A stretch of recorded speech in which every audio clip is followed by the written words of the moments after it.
नमस्कार दोस्तों, स्वागत है आप लोगों का एक बार फिर से संजीवनी साइंस क्लासेज के यूट्यूब चैनल पे। आज क्लास 10वीं का जो मंथली एग्ज़ाम हुआ है वो उसका सॉल्यूशन हम लोग देखेंगे। तो ये हिंदी का है जिसका विषय कोड 101 है।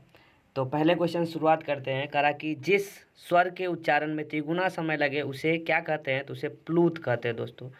इसका ऑप्शन हो जाएगा ए सही आंसर। दूसरा क्वेश्चन कह रहा है कि निम्नलिखित में से कौन दीर्घ स्वर नहीं है? तो दीर्घ स्वर नहीं है कौन सा दोस्तों? तो री हो जाएगा। री जो है दीर्घ स्वर नहीं है।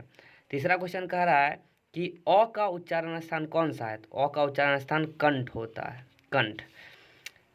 चौथा क्वेश्चन देखिए, कह रहा है कि निम्नलिखित में से शुद्ध शब्द है, शुद्ध शब्द कौन सा है? साम्राज्य है। कौन सा है दोस्तों? साम्राज्य है। पांचवा क्वेश्चन देखिए, पांचवा क्वेश्चन कह रहा है कि निम्नलिखित में से कौन विस्मयादि सूचक चिन्ह है?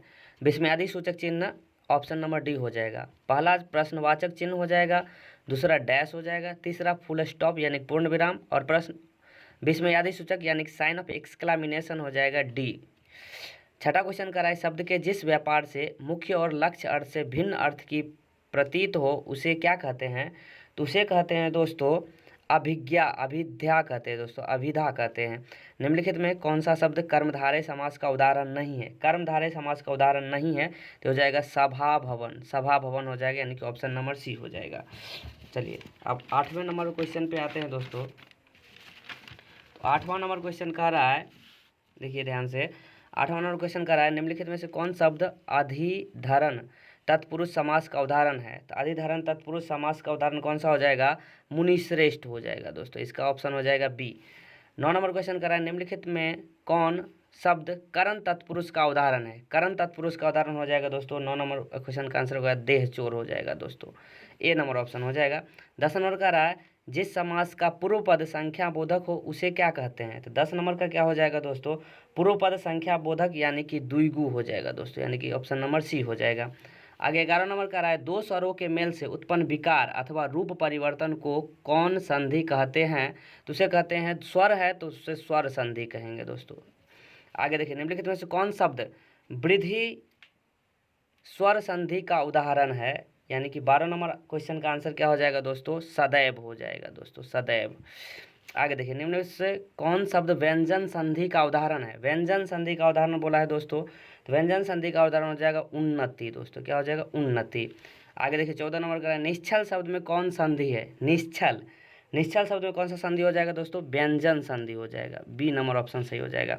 आगे 15 नंबर देखिए कह रहा है कि अनुजोर अय पदों की संधि है, तो अनुजोर अय से क्या बन जाएगा? अन्वय बन जाएगा दोस्तों। क्या बन जाएगा? अन्वय।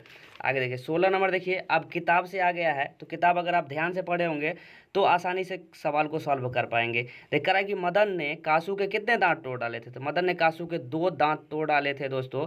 जब कासू लट्टू लेने के लिए मदन के साथ झगड़ा तब मदन ने कासू के 2 दांत तोड़ डाले। आगे कह रहा है भी लेखक भीमराव अंबेडकर बेरोजगारी का प्रमुख और प्रत्यक्ष कारण किसे मानते हैं? तो जाति प्रथा को मानते हैं प्रत्यक्ष और प्रमुख कारण भीमराव अंबेडकर, ऑप्शन बी हो जाएगा। मदन किसका बेटा था? तो मदन गिरधर लाल का बेटा था जो सेन साहब की फैक्ट्री में किरानी था दोस्तों। आगे ये 19 नंबर क्वेश्चन कह रहा है कि बुद्धिज्म एवं कम्युनिज्म के लेखक कौन है? तो डॉक्टर भीमराव अंबेडकर इसके लेखक हैं।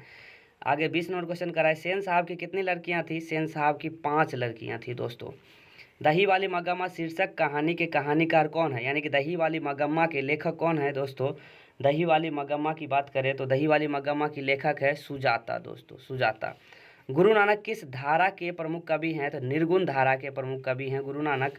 नजम्मा मगम्मा की कौन थी? तो नजम्मा जो है मगम्मा की बहू थी दोस्तों, यानी कि ऑप्शन नंबर सी हो जाएगा। गुरु नानक ने किस धर्म का प्रवर्तन किया था? तो सभी को पता है कि गुरु नानक किस धर्म के थे? तो सिख धर्म के थे। जिस भी शब्द में लगभग गुरु लगा हो तो सिख धर्म के ही होते हैं दोस्तों। आगे देखिए दही वाली मगम्मा शीर्षक कहानी किस भाषा से अनुदित है? दही वाली मगम्मा की बात करें दोस्तों तो दही वाली मगम्मा कन्नड़ भाषा की है जिसको कि हिंदी में रूपांतरण किया गया है। 26 नंबर देखिए गुरु ग्रंथ साहिब का संग्रह किसने किया? तो गुरु अर्जुन देव ने किया था गुरु ग्रंथ साहिब का संग्रहण। नजम्मा किस शीर्षक कहानी का प्रमुख पात्र है? तो इससे पहले भी आया था। नजम्मा जो है दही वाली मगम्मा कहानी की पात्र है। मगम्मा किसके लिए मिठाई ले जाती है? तो मगम्मा जो है अपने पोते के लिए मिठाई ले जाती है, अपने पोते के लिए मिठाई ले जाती है। 29 नंबर देखिए, विष के दांत कहानी शीर्षक पाठ के लेखक कौन है? तो विष के दांत नलिल बिलोचन शर्मा के द्वारा लिखा गया है। श्रम विभाजन और जाति प्रथा शीर्षक के लेखक कौन है? तो भीमराव अंबेडकर हैं। इस तरह से 30 क्वेश्चन हम लोगों ने देखा, काफ़ी आसान था दोस्तों। अगर आप अच्छे से बनाए होंगे जरूर 30 से 25 नंबर तो आपका आ ही रहा होगा। अगर ये वीडियो आपको अच्छी लगी हो तो चैनल को लाइक शेयर एंड सब्सक्राइब जरूर करें। धन्यवाद।